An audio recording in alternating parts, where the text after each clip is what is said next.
Yeah, I'm Jackson. I have zero experience with carpentry. I studied at a school for historic preservation in Boston and learned about how things were built, 250 years ago. There's a long way to go. I'm nowhere near the top. Not that I thought I was, but there's so much more to do out there. Welcome back to the Passion for Craft podcast. Today, we're talking about some fun stuff. We're talking about the new year, New Year's resolutions, goals to be set, and what does it look like in the new year, and then what should you be doing with your business in the new year. We're kind of in this funky middle zone between like Christmas and New Year's. It's like our release date doesn't really drop on one of the specific days, so it kind of falls in an in-between. But Richard, I think you have a Christmas gift. Wow, you want to do that now? I think we should. Yeah, I think we should start there. I do have a couple of gifts. Let me get Brent his real quick. Oh boy. Here we go. I wrapped this, so it looks like Dang. garbage. No, it looks great. I think you might appreciate this. Really? Merry Christmas. I did wrap it, yeah.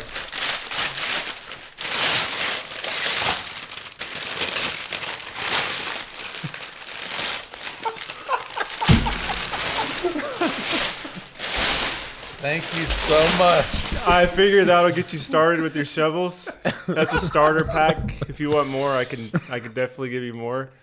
That was to me, that clip of you laughing at that was the greatest clip of this podcast. It was so funny. I've showed it to everyone. This is some handy craftsmanship. And I just built that this morning in like 5 minutes. I went to I think Can't believe it took that long. Well, I think you didn't like the ones on Pinterest. The PVC was wider. These are more proportional. So Okay. I think That's gonna you help. can totally throw that away. It's gonna help. But a ton. I did actually get you a real gift. This is from me and the family. Oh my Let me gosh! see. Wow. Look at that. This one. I need to call my wife. I need to. Oh, yeah, or shit. Get your Got you gift something givers. too. Oh my gosh! Thanks, Richard. Got you guys something too. Wow. Look at this. Do you want me to open it now? Yeah, please do. All right, twist my arm. No way! Dude, that thing is Japanese. awesome. Coleslaw, dude. Okay, I love those coleslaws. I've needed one of these. I love this one. When you let me use yours, it's so cool. But also, I've been working on little side projects. Yeah. It has a cross cut and a rip cut blade, and then my favorite thing about this, like if you want to cut something, you can lay it flat, and then like it bends, and That's awesome. the Japanese know how to woodwork. They know what they're doing. Well, they need great joinery, right? Didn't they have some Amazing good early joinery. Yeah. I think I'll set this. Yeah, I down. think I can take that away for you too. You're gonna put it There's in your house. there's a dumpster around back if you want to get rid of it. I just thought that would be so funny to like. I mean, that clip of you, it's so funny because you're like, go back down to that, and then just uncontrollable, dying laughter. Well, I thought that would be a fun way to start off the episode. We're in that weird middle zone. You know what I mean? Like our release date's the 22nd, and then it's going to be the 29th or whatever. So it's going to kind of falls on Wednesday, you know? So, but this episode, purpose of it, we're looking towards the new year. And so we had to handle Christmas first. Now it's time for the new year. So, and I'm just gonna say I'm glad you drove down because you would not get back on the plane with that. That's saw. true. I was thinking about that, but no, I'm very excited about this. Yeah, like, that I thing can't is- express enough. It's super cool. I remember when I was at North Bennett Street and they first started. So that would have been 93. I don't know when, 92, when they first started coming out. But guys were, these were hard to find. Really? Like you couldn't get a pull saw from Home Depot now. Mm-hmm. DeWalt makes one or Irwin makes one. Yeah, I think Irwin. And so, but these were actually, it was kind of a new thing. And it was because we had American saws cut on the push and Japanese cut on the pull. And really cutting on the pull is a much better way to cut in a straight line than on the pull. It seems more precise. Yeah, it seems does. more controlled, like you're versus like Right. this is more for like ripping. I feel Right. like rough cuts.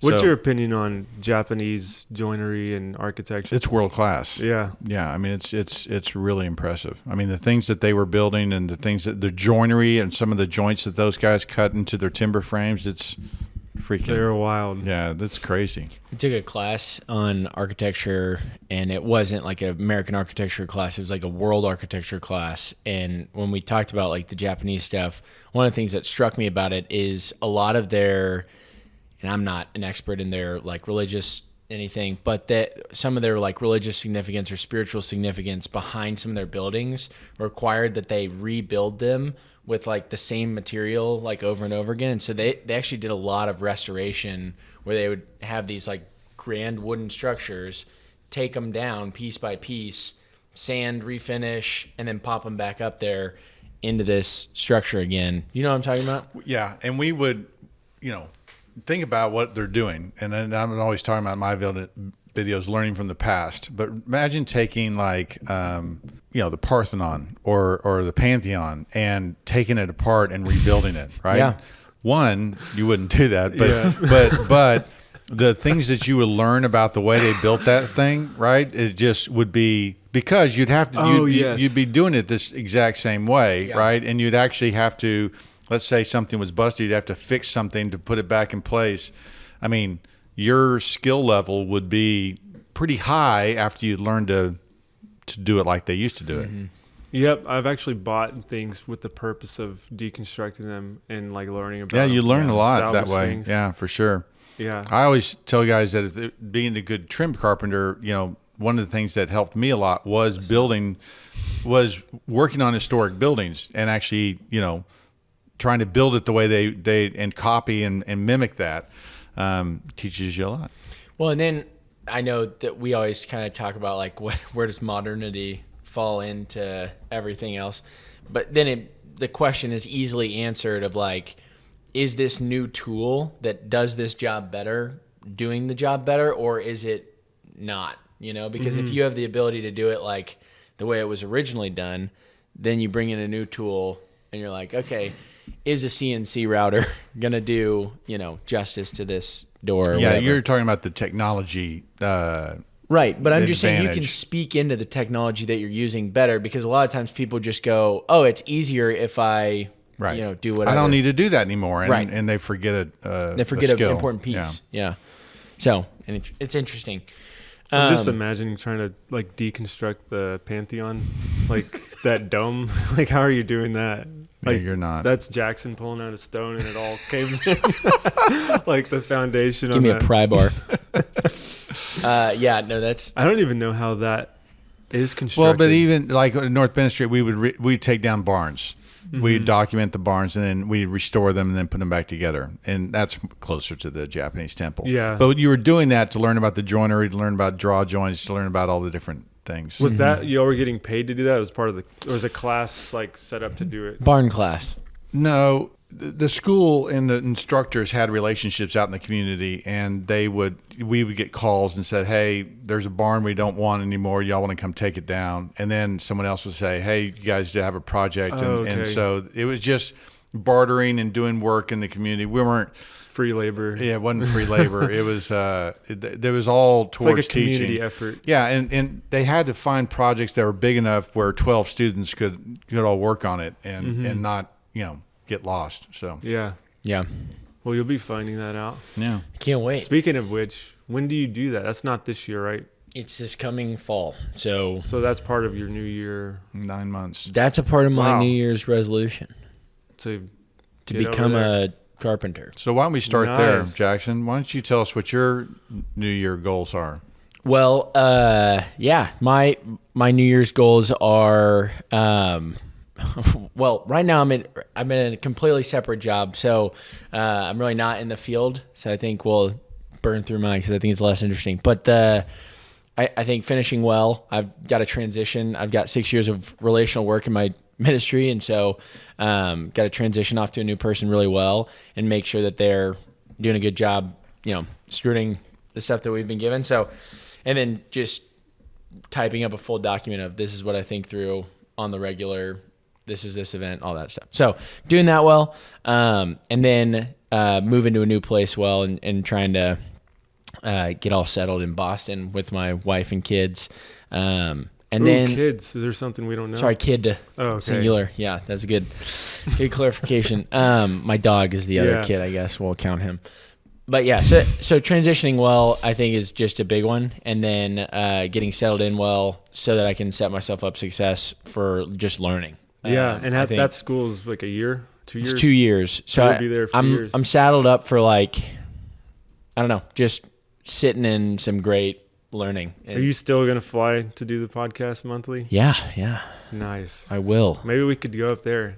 I think we should. I want to go, and I think that would be cool to do a remote fun one. episode. I think it'd be awesome. I think there's a lot of remote episodes that we've talked about. I think Chicago's the other one that we could look into. My traveling is much like my movie watching. Very few and far between. Have you watched Elf yet? No, but I will this week. Should have some time. Yeah. Awesome. Yeah. I think I've been to New York once on a layover. Yeah. Yeah. That was about it. We're going to Norway. Well, hey, this movie Elf will just teach you all you need to know about New York City. Okay, great. Yeah, I'm not. Don't eat the gum. Yeah, so you're beginning the apprenticeship. You're beginning the apprenticeship. I think one thing that a lot of people think, I've actually been seeing this comment a lot more recently. I make the joke often of like, I still don't know anything. I still have no experience. And everyone, I'm starting to see the comment like, really? You still don't have any experience? Like, really? I really don't. Like, I've got knowledge, but I don't have any experience. I have like next to no, like hands-on, other than like DIY projects. Like, this is the quality of work that I'm putting out, right now. But I'm just like from a hands-on experience, like there's a difference between like book knowledge and like knowing something versus not. And so I still very much consider myself an apprentice. I might know a couple of things, but also like part of my role on the show is to be, a little bit like an idiot. I don't know, or willing to ask the dumb questions. Yeah, an idiot. But if if no one's asking these questions, I think there are a lot of people who will feel like, oh, I don't know what they're talking about. I can't engage. And I think there's a feeling in like this trade potentially of like fear when it comes to, when I was sharing about the lumber yards, like it's kind of intimidating to go to a lumber yard. I don't know. Quarters. It totally is. 4 quarters, 1 quarter. Like, I don't know any of that stuff. 4 quarters is $1, Right. Yeah, exactly. Isn't that what they've got weird measurement systems? Yeah. Okay. It's intimidating. So there's an intimidation factor. I think I'm in a safer space than a lot of other people would be, where I can just ask these questions and we can make jokes like, oh yeah, we don't know what it is. But I think there's a helpful piece of that. Anyway. So the goal of North Bennett Street, when you leave, your goal is to be what? A journeyman. I would say, like, when I leave. Yeah, the 2 years is the apprenticeship. Yeah. Okay. And so you get out and you're a journeyman working towards being a master. Because I think there's still so much. Well, there's always going to be so much to learn.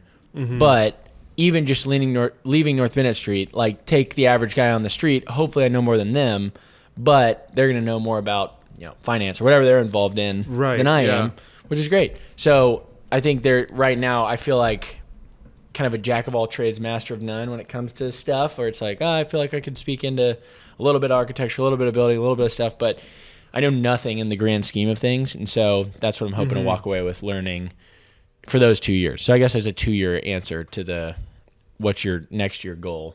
Because it's like towards the tail end of this coming year. Right. And the tail end of this coming year will just be the first semester. So I think I'll just be getting my feet wet really when it comes to everything. That's One exciting. of the first things he's going to do there is they go to Brimfield, which is a big flea market in Connecticut, and they find old tools, and then they go restore the tools and get them working again, which is pretty cool because you're learning how things were built 250 years ago, and you got to use hand tools to do it.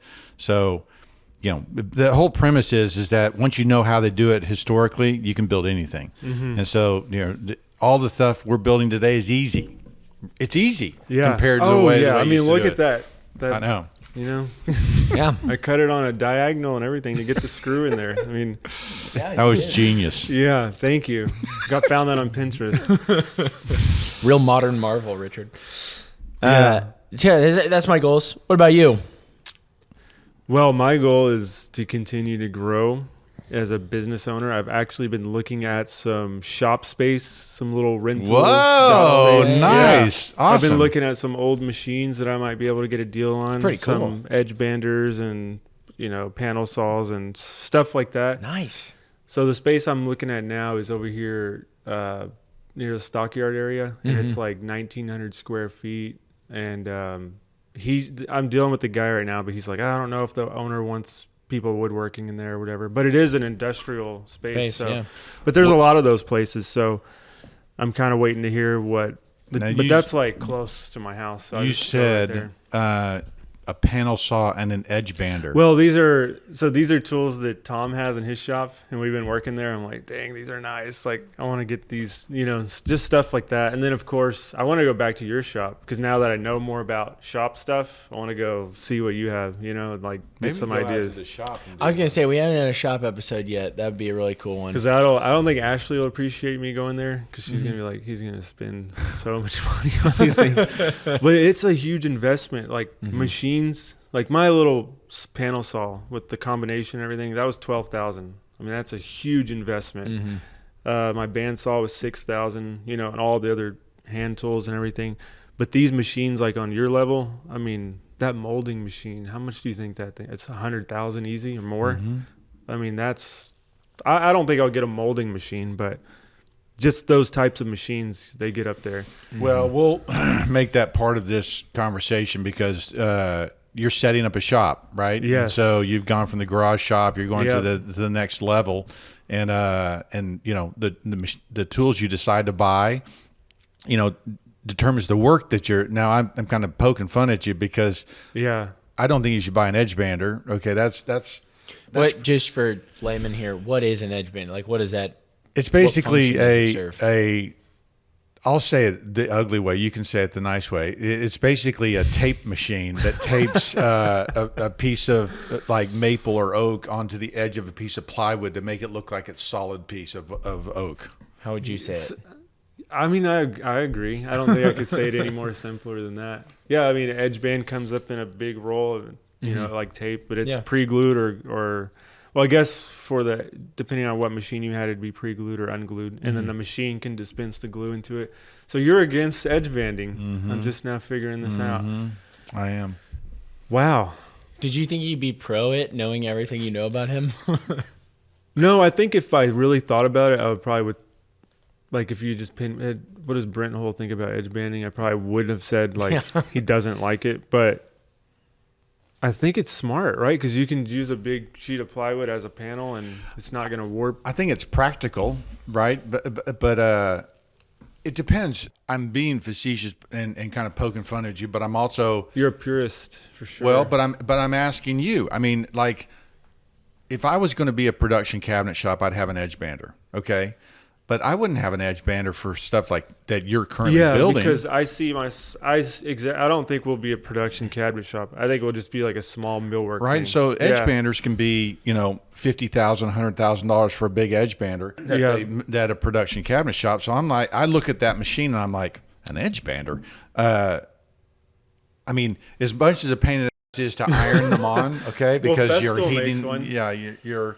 It's $3,000. Oh, they do? Yeah, and it's a cordless. Yeah, so I mean, it's cordless. So something like that makes more sense. Look, if you continue to work for us, okay, and for Hull, and you're building things, don't get an edge bander. No, I don't see a big need for that. I know we've got you doing cabinets on that current job. What would you put in there? What would you say? Like, get this in. Like, I'd get multiple shapers. Okay, that's on the list because he's making doors and things like that, and you need those things set up, and you don't want to break down one setup to go do the other setup, and so to have multiple shapers helps a lot. Yes, and by the way, I've had my shaper for 2 years. I've never used it, and then we just used it. I'm like, this is so much better than the router table. Oh, yeah. The router table is stupid. Yeah, no, like, it's- what am I doing? Sorry. Yeah. Brent is here. Talk to me about it. What is a shaper? The shaper is like a router table on steroids. You know, a little router spins a bit. And I makes do know a pattern. router. What is a router table versus just a router? Is Well, it's routers, just inset into yeah, the it's table just and like then you- mounted up from the bottom, and Okay. then you can push stuff across it. Usually you Yeah. have a fence, or if you have a bearing, Yep. you don't need a fence. But a shaper's like that, but it's Yeah, I mean, shaper might be a half or 3/4 horsepower. A router might be half or 3/4 horsepower. A shaper will be 2 to 3 horsepower. Okay. So it's heavier. The shaft is bigger. It can hold bigger knives, and so like if you're gonna make a panel on the thing, the wing, the spread for that knife is really deep. Yeah. And so and running a thing, if you did it on a shaper, it might bog down. Yeah. I mean a Router. router. But on a shaper, it's just stronger, heavier. more industrial strength of the router. Like we have a panel saw at the shop. That's a surprisingly versatile machine. A panel saw, Yes. it's like a table saw, but it's made to lift panels through. And so it has this big wing that goes out. So Slider. you can take a 4x8 sheet and cut it up, right? And so they're practical, but they can How is also. that different than a table saw? Because isn't that the Well, same thing? table that a saw, table it would is, but the table saw doesn't have that big wing that can allow Oh, you so to that's carry the one in the thing. middle of your shop? Yeah. Okay. Yeah. Yeah, and sometimes it's more accurate to, I wouldn't say more accurate, but it's more practical to slide the table, or slide the whole Yep. wagon is what they call it on mine at least, and it, across the blade versus Moving the pushing piece a of big wood. board up against a Yeah. fence and it could like twist Absolutely. on you. So, Okay, that's cool. And what was that one called? Sorry. This a panel saw. Panel saw. Okay. Cool. So shapers, don't get an edge bander, just get the Festool edge bander. Yeah, it's $3,000 $3,000. is- yeah. That's Yeah, I you mean, still It'll it get done. the job done. But if you think about the basic thing that you're doing in the shop, okay, you're taking rough lumber, you're cutting it to length, you're cutting it to width, and then you're joining it, right? And so you need a joiner, you need a planer, you need a cutoff saw, you need a table saw. That's on the list. I want a big planer, Yeah. like a 20-inch planer. Yeah, and a that'd be planer awesome. is basically dimensions the board thickness down, right? Cool. And so there's a whole process that you'll learn at North Bennett Street about taking a rough piece of wood and how to make it straight, how to make it so you don't get, out and the of planer, square. it's kind of like a shredder almost for wood, where it takes both ends off of the wood, right? They have just takes- double-sided planers. They have They just double-sided, do but one- they're just one side. stupid expensive. So you Yeah. got to send it through twice. yeah, you'd be basically. just doing it like this when you get to Yeah. school. Well, the joiner hits the face. Okay, Yeah. the joiner is a blade on the bottom, and it smooths the board Oh, out. that's a joiner. I thought Once- that was a planer. Now, once you get it done, you take it over to the planer, and it's the flat bottom. The top gets done. Got with it. The planer. So, but anyway, that's Those the are the basic basic- makeup. yeah. And so when you said edge bander as being one of the first things, I was like, wait well, a I minute. didn't want like a priority, like Oh, okay. edge bander first. I was just thinking of what Tom has in his shop, and like it's just So you might set up a shop. That's an awesome goal. yeah, that's kind of a goal. Yeah, I would love to, because 2-car garage, 8-foot ceiling, stupid. Like, it's cool. It was a good thing to get started in, but it's just not practical. I mean, you build one thing in there, and you're out of room. There's you a know? couple of great companies that have started in garages. So Yeah, DFW Apple. Crown, yeah, joining the likes of Yeah. Apple. I'll be the Google. next Apple. Yeah. No. I started my business in my brother's garage. Hull started in not even his own garage. Yeah, That's not great. even his own. Wow. Yeah. There's You that. got to do that. Yeah. So Of course. I'm talking to him. We'll see what happens. If it's not that space, it'll be another one. But it's a huge thing. It's a really big You're gonna step. hire more employees. I need. Yeah, I will. I think. What's your and then to goal pay- in terms of employees? So we're 3 total of us right now. I'd like to put on slow growth, like 2 more, maybe 1.5 more. No, I'm Yeah. just kidding. Half of an Part-timer. employee. Yeah. Half of them. So there's that, and let's see what else. That's the biggest thing that is like really on my plate right now. Then I have like personal things. I said this last year, but to get in better shape, it didn't happen this Yeah, year. sure didn't. Yeah, it got worse. But I've never kept a New Year's resolution. Yeah. Until this 2023. I said on like towards the end of December 2022, this year I'm never gonna watch the news again or click on a news article, and I haven't. You haven't? You did it? And that was hard to Yeah. do. I know it's not like woodworking and stuff, but No, yeah, that's good. it's like But now it's just who I am. How do you think it helped you, or It totally helped me. I think that's probably why I've grown. Because I used to like obsess over that stuff? Yeah, I used to watch or like look at Drudge Report every day. I used to just check the news on apps every day, and like I'm just like, why do I even? This is stupid. I can't do anything about it. You know, why am I even looking at this? It's a waste of time. So so I have more time now. I have more time, and I've had more time this whole year. Another goal is I want to read. I don't like reading, and I want to like force myself to like reading because these books you brought out here, like there's gold in there, and like if I don't like the habit of reading, how am I going to unlock that? You know, so that's really my biggest goals right there that are kind of on my mind. That's awesome. Yeah. And you should start building a library. I have been going to Half Price Books and just, you know. Okay, that store is crazy. I love Half Price. I'm blown away. Yes. I went in there It's to get some cheap. Christmas gifts this year. Everything is half up. Like, do you know that? Have you thought about their margins? Because this is why they're successful. Okay, because they'll buy your book for about a dime, and they'll sell it for $3. Well, now you look at it and go, $3. This is incredible. They bought it for a dime. But their margins. Do you realize what the margins are? Well, I mean, there's some awesome margins. Yeah. There's some stuff like I was just blown away because I went in there the other day. I bought 5 brand new books. Like they looked like they had not been opened, not been touched at all. There was like nothing. So that's why I was like, what in the what'd you world? pay? I just bought a new book, half for every one of them. But I mean, it was like $6 a book. that's crazy. And so I was like, this is what in the world? Anyway. But people stopped reading, so it's And that's why no one it's reads a dumbed anymore. down society, and It is. I'm a dumbed down person in that area. And like, if I'm honest with myself, like, it's stupid. I need to read. You know, There's a movie that's it's kind of like come true in a Simpsons like way, where you know how the Simpsons predicts the they future on predict accident and everything. It's called Idiocracy. I've heard of that. It's about a guy who is in a military like cryogenesis program, gets frozen in time for a certain number of years, and then everyone in society has gotten dumber progressively. And so it's really funny. It's a funny movie. They're feeding Gatorade to crops and all this other stuff, but no one reads anymore.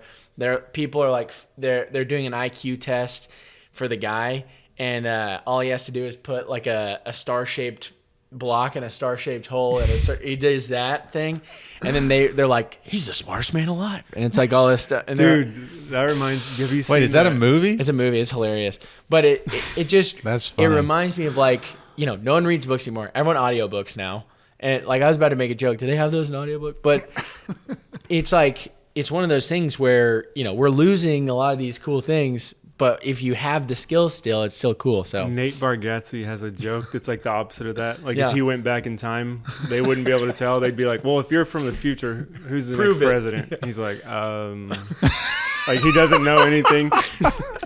yeah, You know, in the future, you're gonna have these you know cell phones. Well, how do they work? couldn't Something do it. in the sky or something. That guy is so funny. yeah, he's probably the funniest. His comedian. delivery is like. His delivery is Yeah. genius. Yeah, he's hilarious. So yeah, we need to read, or I need to read. Yeah. I don't know if you're a big reader or not, but I'm a big reader. that's awesome. Yeah, Do actually, you read as fast as you listen to stuff? Like I read. Yes, I've had to speed up my reading or my audiobook because I do a lot of audiobooks because I do like some manual labor stuff around my job. Nice. And so I just audiobook whenever I'm doing that. And I get through a book way faster if I'm reading it than if I'm audiobooking it. Wow. But that's crazy. I'm able to, listening's harder to comprehend than just reading books. I'm letters on complete a page. opposite. Yeah. Are you the same way? I understand it better if I read it Okay. than if I listen to it. Yeah. It just depends. It depends on the source material too. Like I read a lot of like biblical counseling type books that are nonfiction based. Mm-hmm. And for a lot of those, I audiobook them at a slower pace than when To I'm kind just of reading. absorb it a little bit Because more. if I'm reading like a fantasy book or something, I'll read it at like really fast. Because it's not as free. important type content. Well, it's also like he said, she said, like those kind of words are filled in there, and it's like more painting a picture of like what's going on than like every word is a valuable piece of information, if that makes sense. So, but yeah, that's just me. But yeah, that's kind of my goals. We right did there. a podcasting sin here. We referenced these books, but we haven't talked about these books yet. Yeah. We did a little behind the scenes look at these books, and I said, stop talking about this. These are really good. Let's save it for the podcast. So, do you want to talk about these books now, or do you want to talk about your goals first and then jump into books? You mean just tease for the next time? Are we talking about these books as a whole episode? Yeah. Oh, okay. Okay. Well, I didn't know that. Yeah. So that'll come out next year. Get excited because that's coming out. Yeah. All right. Well, cool. But Well, yeah, tell, what's with tell us you? your goals. My goals. So, we've got we got kind of 3 things I spend my time on: the whole millwork, whole homes, and the My consulting. family. Oh. Just these are work goals. Yeah. Jackson. Okay. Yeah. The millwork side, we had a good year. We'd been averaging 2 or 3 million a year. We did almost 4 in this Wow. year. Holy So guacamole. the goal is how much can we do next year? And we've kind of been working on building a team out there with the 100-year window, and it's really grown. We've got some great jobs. Our goal is 5 for next year. So that is a number that requires that we have systems in place, that we pick and choose the right jobs. Everybody's efficient, and it's going to be a lot of work at the shop of like breaking down a 100-year window and going, hey, we're paying $25 a pulley. What if we made those pulleys ourselves? And what if we were able to put our whole logo on those things and start branding this thing a little bit better? Cool. We're paying this for glass. We're paying this for, hey, get all the shop guys together and go, okay, it's taking you guys 40 hours to build a window. What's the worst part? What's the best part? What's the fastest part? You're getting into the details. So we're there, getting yeah. into the details. I told the guys at our Christmas party that we were going to have a window glazing contest. Oh, nice. To see who's the fastest, and I've challenged them that none of them can glaze faster than me. Really? Wow. Yeah, Do you really believe that? I do believe that. And so Y'all should record it. Yeah, I would love to see that. We'll see how that goes, but we maybe should record that. You should definitely. That'd be so fun to watch. In any case, so it's not just we're going to do 5 million. It really is going to take a lot of work to get there, and we're curious if we can do it because it requires that sales is there. It requires that our sales team and everything else can get that work in there. Then it requires that our production team actually can produce it without mistakes, profitably, blah, blah, blah, And so anyway, we're trying to figure out whether we can, whether the 100-year window has legs enough to really support a growing and bigger business. So that's what we're doing. I'm trying to figure out. And that's the millwork side goals. That's the millwork side. The building side is, we had a good year, but we need to continue to take care of the client better. We need to get our systems placed. There's still a lot of work to do there, but our jobs are sometimes 2 years and 3 years long, and so it's you don't have necessarily a goal of like in 2024 I want to do this. More, it's like I want to make sure our team takes care of people in a way that assures that we get more work down the line. So then you're really working on a monthly basis, trying to say, how can we serve the client better? What mistakes are we making? What can we do to get better? And so I don't have a goal for 2024 other than if we get some of the jobs we might have to hire somebody else, but otherwise it's just we've just hired an office manager to come in and hopefully help us get organized. So so stay organized, get better. That's really our goal. Yeah. And then the consulting thing has blown up, and there's a lot of work, a lot of help to do, just helping people make their houses look better. And so that's really rewarding and fun, leads to jobs. And so, so you're going one to thing continue just growing what you already have and trying to nurture it to. Yeah, 100%. Yeah, it's not a not any new endeavors. Yeah, I told someone the other day that the Japanese, we're talking about them again, will oftentimes have when they talk about their business, they talk about 30 and 50-year goals. Are you serious? They don't have business plans like we would say in the second quarter of 24. They're like, no. What do we want? What's the next generation? What happens 30 years from now? What happens 50 years from now? So holy smokes! And when it's enough of a brain set that you go, oh yeah, I got better think about this business differently. I mean, certainly having Jackson, plan to come on and help. Yeah. Gives you a perspective of, well, I guess I could wait and he could do that. And so you put things off and you change the way you're thinking about stuff if you are thinking that you want their business to be here in 50 years. And so it's just like, okay, well, it calms you down. Crazy, it slows you down. It makes you go, well, what's really important?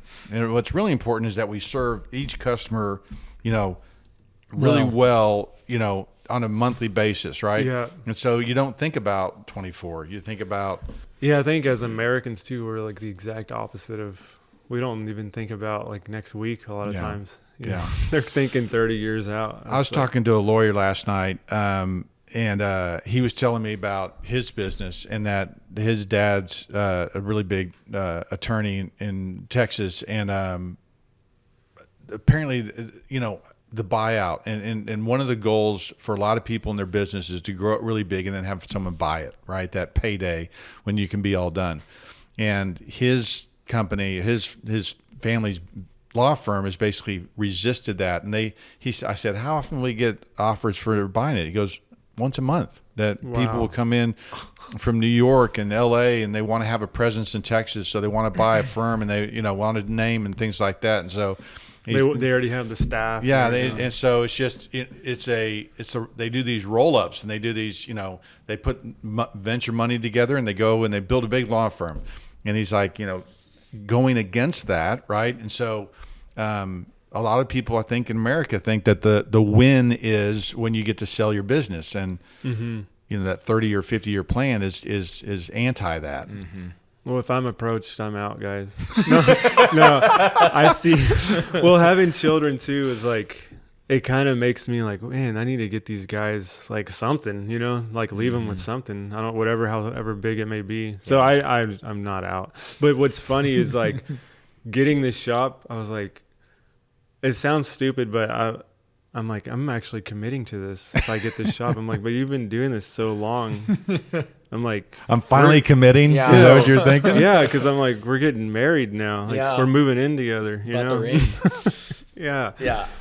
That's So, really interesting. That it's is a weird funny. mentality. I always, for some reason, feel like I could always go do something else if this doesn't work out. But I think your like, it's business working. before was. I was gonna say it is working out. I think your business before was that way. It was. Everything was out of your car. Everything was out of your garage. Could have been shut down in a day. Sold off. Yeah, I mean, and now you are. Now you have 3 people on the line. Yeah. I mean, I think you are much more invested than you were. I totally agree. Yeah. I mean, up until like 2 or 3 years ago, I was totally like, I don't know if I'll do this forever. I mean, emotionally, intellectually, right? And, financially, obviously, but maybe there was always a financial commitment, but intellectually and emotionally now, I think that you're more committed to it. Yeah, I'm more sold on it now. I think I'm going to stick with it for a while. Yeah, I think I like it. All right. Something interesting just about goals and just hearing that Japanese business idea. Everyone, I think SMART goals is the name of the game.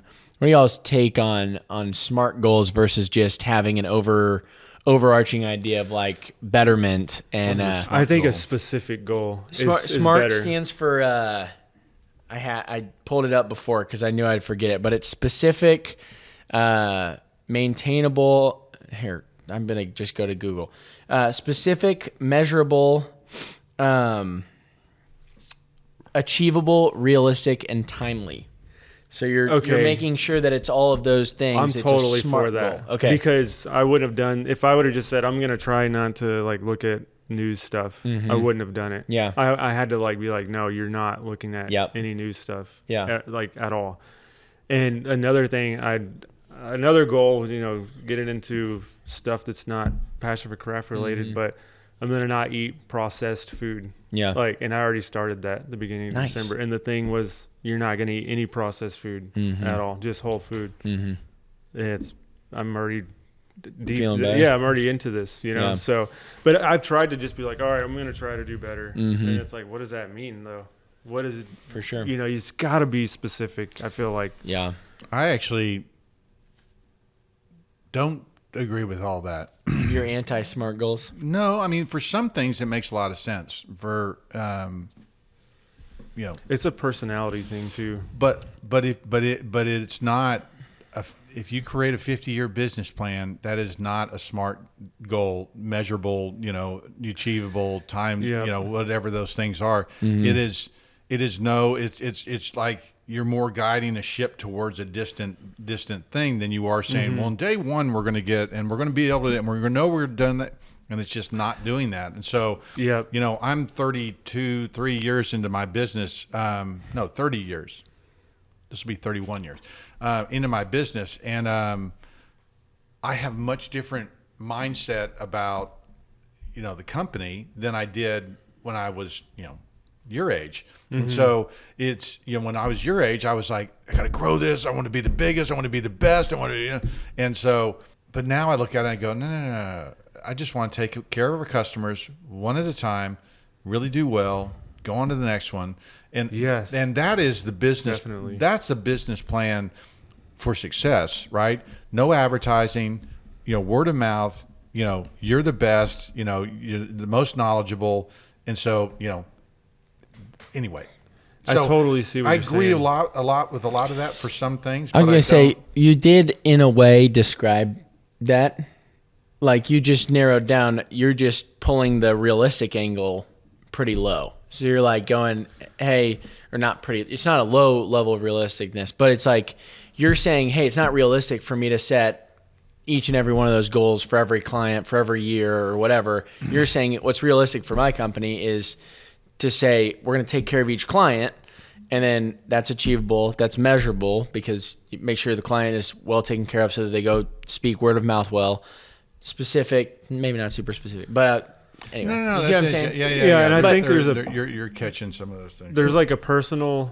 I was kind of looking at it from like a personal, growth thing. From a business though, I totally see what you're saying, because you can't. There's only so much you can control in that. You're rolling with the punches a lot of times.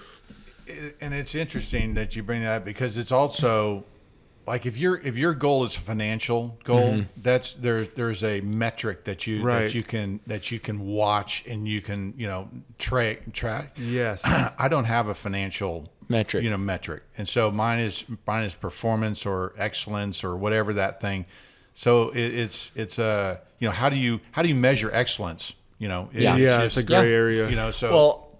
I'm in the same boat as you guys. Well, I think y'all are both into the spectrum, but then also not. But anyway, I think there's places for SMART goals. Like I think there's a time and a place for it. I personally think that the Japanese business model of like looking way into the future and just thinking thinking from that point and go, how do we get there, is more helpful in some instances, or just maybe not even that. Like someone explained it really well.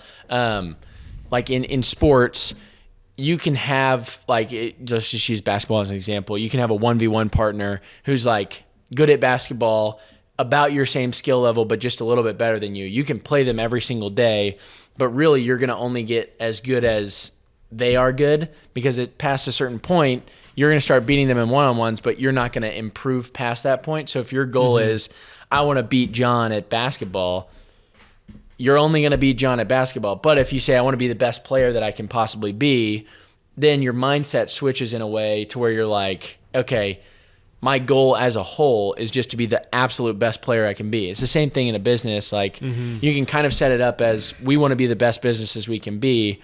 Well, how do we get there? And then you start asking the right questions goal-wise. Yeah, I mean, we can dig into this. I agree with a lot of that. The difference is that if your goal is to beat John, right? Then you scored 10, he scored 9, you Right. beat him. But if the goal is to be the best business, Right. how are you measuring that? Right. And I feel like a lot of times with the SMART goals, people get caught up in this mindset of, I'm going to beat John, because they set their goals and they set their ideals of like, well, we need to hit $50,000 a month, and like that's our goal. When we hit that, we've done it. So you're saying But they're then- leaving it on some on the I'm table? saying they're leaving some on the table Yeah. because it's like, well, you can, if you're happy there and that's what you want to do, that's great. You know, Yeah. go do that. However, there is more to be had if you're looking to better yourself. Well, that's it for goals. Yeah, he went to go get started on his right now. Yeah, he's really had to rush Anxious. out to anxious to get going on next year. His timely goal. It was a timely goal, Yeah. so he had to really. Well, thank you guys for watching this episode of the Passion for Craft podcast. Richard, thank you for some awesome gifts. The Santa of us all. Yeah, dude, you're gonna love it. I cannot wait. Those Seriously. are so fun to use. It's so fun. Well, and it's actually going to help me with my joinery. yeah. So Yeah, you're gonna show up and just be like, I'm psyched. know, Yeah. look at all these. Because I've tried to do a little apprentices. bit of baby joinery and it's not gone well. Yeah. But it's probably because I'm using a pull saw or a push saw. not a Push pull saw, yeah, from Ace Hardware. Or Exactly. something. Yeah. Exactly. Anyway, thank you guys for watching. We'll see you next year. Is that right? Yeah. Yeah. Next year. 2024. Wow. See you then. What? Hang on, I want to add one thing. Oh my gosh. Okay. I think what I was thinking is let's apply it to these guys as far as how they're setting goals. Okay. And it's just like in different parts in your career, you should have different types of goals. Like there is a time when revenue, okay, is a goal, okay, because you say, well, I got to get 1 million because at 1 million it means this for my business, and I want to grow to this level, and it's part of it's actually a metric that you're going to chase. I'm not chasing a revenue goal right now. I'm chasing, especially on the build side. You know, and so different points in your career, you're going to have different things. So for the guys out there, you're going, well, how do I plan? What are my goals for this year, right? Like, it depends where you are in your business. And there should be there should be a way for them to, find someone that they can talk these things through. Find someone, do they have a mentor? Do they have someone in there that can look over their shoulder? Because if you're making your goals in a vacuum, you can sometimes prioritize the wrong things. Because that's what I did early in my career. I made revenue the goal, and I discarded everything else. So I took jobs I shouldn't have taken because I wanted to hit a revenue goal, but they were terrible clients and they caused all kinds of trouble. I had to hire the wrong people because I had to hit that revenue. So you need someone looking over your shoulder going, is revenue really the number that you want to be chasing here? Or, what is it about your business that's going there? So I want to encourage the guys to talk those things out with some people that they trust or that they respect, and then, go through that. Yeah. Someone who's willing to tell you you're wrong that you'll actually listen to. You can see the blind spots too. That Yeah. You may not, like the edge bander, Yeah. Like you just told me don't do that. Yeah. Save 50 grand. That was all I wanted to say. Okay, that's great. You don't have to keep that in there if you don't want to. That's great. Thanks for watching.